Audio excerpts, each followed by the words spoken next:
প্রিয় দর্শক, আসসালামু আলাইকুম। আজকে আমি আপনাদেরকে বর্ণনা করব কিভাবে আমরা ফ্রান্সের প্যারিস থেকে সুইজারল্যান্ডের জেনেভা শহরে গিয়েছিলাম, তার প্রথম পার্ট।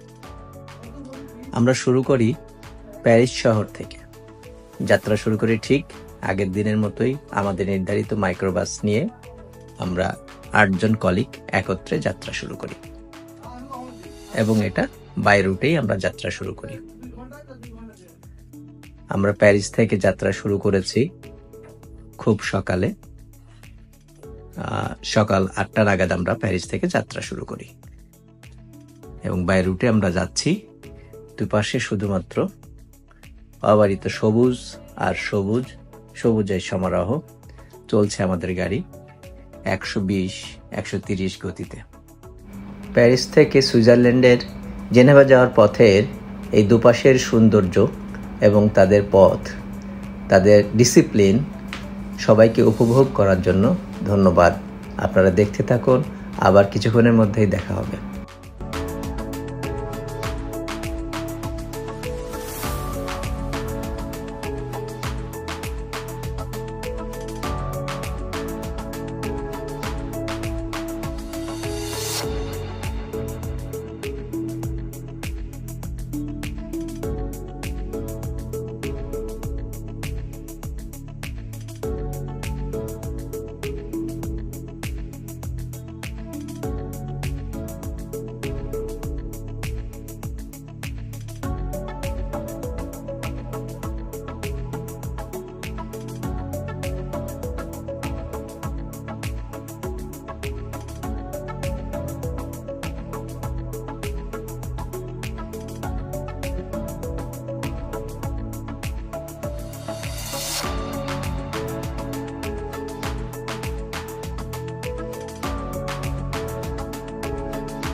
দর্শকদের উদ্দেশ্যে বলে রাখি, হঠাৎ এইভাবে চলার সময়তেই আমাদের গাড়িটির ডান পাশের পিছনের চাকাটা বাস্ট হয়ে যায় এবং আমরা পথের মধ্যে বিপদে পড়ে যাই।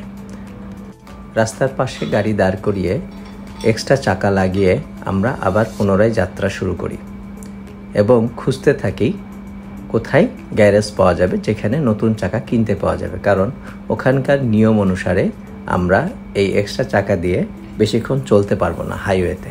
যার কারণে আমরা গুগল ম্যাপে খুঁজতে থাকি যে এখান থেকে কত দূর গেলে আমরা একটা গ্যারেজ পাবো যেখানে আমাদের গাড়ির চাকাগুলো চেঞ্জ করতে পারবে ড্রাইভার সাহেব, এবং সেটার উদ্দেশ্যে আবার ওপর রওনা করি।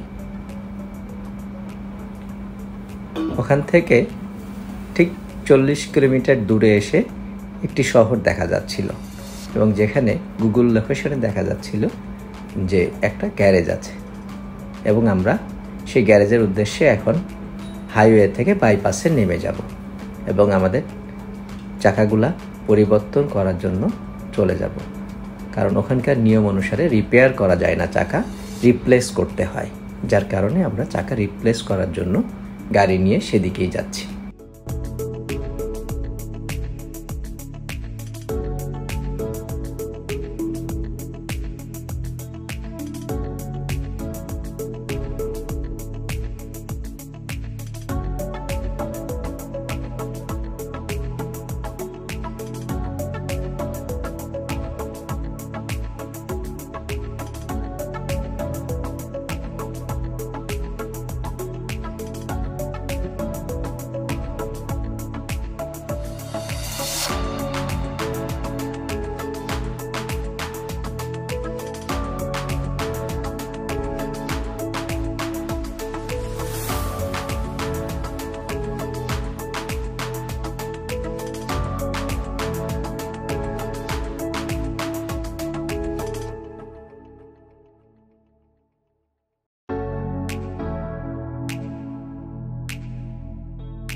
অনেক খোঁজাখুঁজির পর অবশেষে আমরা সেই কাঙ্ক্ষিত গ্যারেজে এসে পৌঁছাই এবং গ্যারেজের মালিককে রিকোয়েস্ট করি আমাদের কাজটা একটু আগে করে দেওয়ার জন্য, যেহেতু আমরা অনেক দূর জার্নি করব। আমাদের কথা উনি শোনেন এবং আমরা যেহেতু ট্যুরিস্ট, উনি আমাদের গাড়িটা আগে ঠিক করে দেয় এবং পিছনে 2টা চাকাই রিপ্লেস করা লাগে। এরপর আমরা আবার জেনেভার উদ্দেশ্যে রওনা করি। আমরা আবারও ফের হাইওয়েতে উঠে আসি, আবার সেই সবুজের অবিরাম মনোমুগ্ধকর দৃশ্য দেখতে থাকি।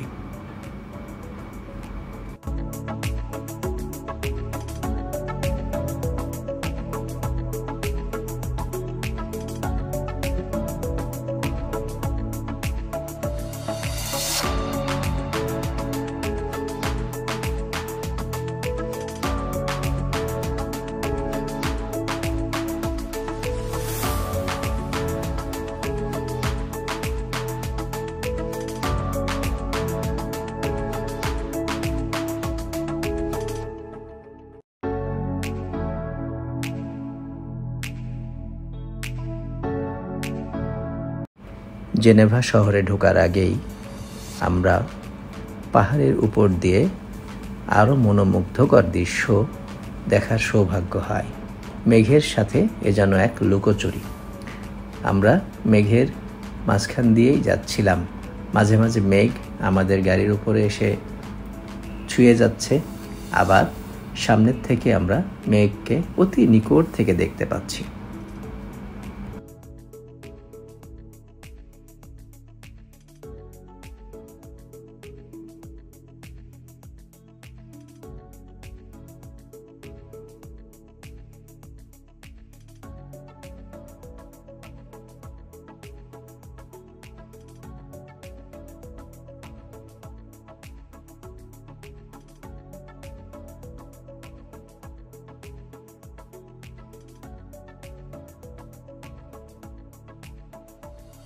আরও চোখে পড়ল মনোমুগ্ধকর টানেল, যেটা পাহাড়ের নিচ দিয়ে অন্য পথে যাওয়ার জন্য সাহায্য করেছে। পাহাড় থেকে ঘুরলে পারে পথটা হয়তো অনেক বেশি হতো, যার কারণে পাহাড়ের নিচ দিয়েই পথটাকে টানেল হিসাবে তৈরি করে এপাশ থেকে ওই পাশ পর্যন্ত বের হয়ে গেছে।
অবশেষে আমরা জেনেভা শহরে প্রবেশ করলাম। খুব নামকরা শহর সুইজারল্যান্ডের একটি। আমাদের প্রথম উদ্দেশ্যই ছিল জেনেভা শহরের জেনেভা লেক দেখা, যেটা বিশ্বের ভিতরে খুবই প্রসিদ্ধ। আমরা এখানে পৌঁছাইতে আমাদের ঘড়িতে বেজে গেছে 10টা ওখানে মাগরিবের সময়। আমাদের সহপাঠী অন্যান্য গাড়ি নিয়ে যারা ছিল তারা অলরেডি জেনেভা দেখে ওখান থেকে জুরিকের উদ্দেশ্যে রওনা দিয়েছে, কিন্তু আমরা মাত্র জেনেভা শহরে প্রবেশ করছি। এখান থেকে আমরা জেনেভা লেক দেখব, দেখার পর কিছু খাওয়া দাওয়া করে আমরা উদ্দেশ্য হচ্ছে জাতিসংঘের মহা অধিদপ্তর দেখা, যেটা আমি আমার পরবর্তী ভিডিওতে বর্ণনা করব।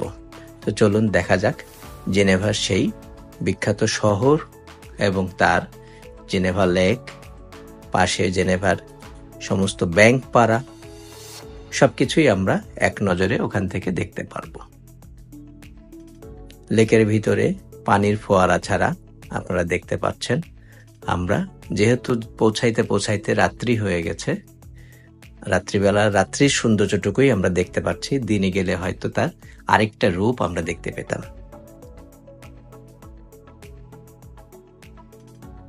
আমরা আমাদের সঙ্গীগুলা একসাথে আমরা ঘুরে ঘুরে লেকটাকে উপভোগ করার চেষ্টা করছি, কাছের থেকে পানির ফোয়ারাটা দেখার চেষ্টা করছি, বিভিন্ন জায়গা থেকে আমরা দেখার চেষ্টা করে যাচ্ছি।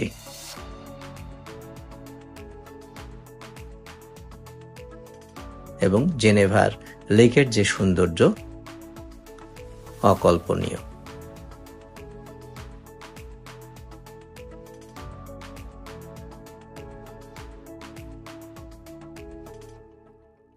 হঠাৎ আমাদের নজরে আসে জেনেভা লেকের ভিতরে রাজহাঁস। আমরা সবাই চিনি বাংলাদেশের রাজহাঁস, এবং আমরা খুব সুন্দরভাবে তাকে তার খাদ্য এবং সাঁতার কাটতে দেখি। সে কখনো ভয় পাচ্ছে না, সে তার মতোই পানির ভিতরে খেলা করে যাচ্ছে।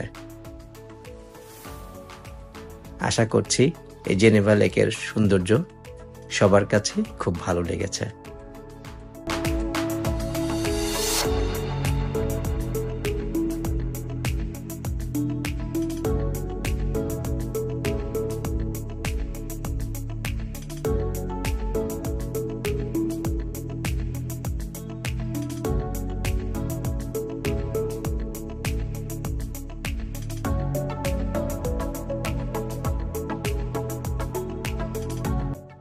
জেনেভা লেক দেখা শেষে পেট ঠান্ডা করার জন্য ওখানকার স্থানীয় একটা ম্যাকডোনাল্ডসে আমরা প্রবেশ করি এবং রাতের ডিনার শেষ করি। আবার দেখা হবে পরবর্তী ভিডিওতে। এ পর্যন্তই আজকে। আল্লাহ হাফেজ।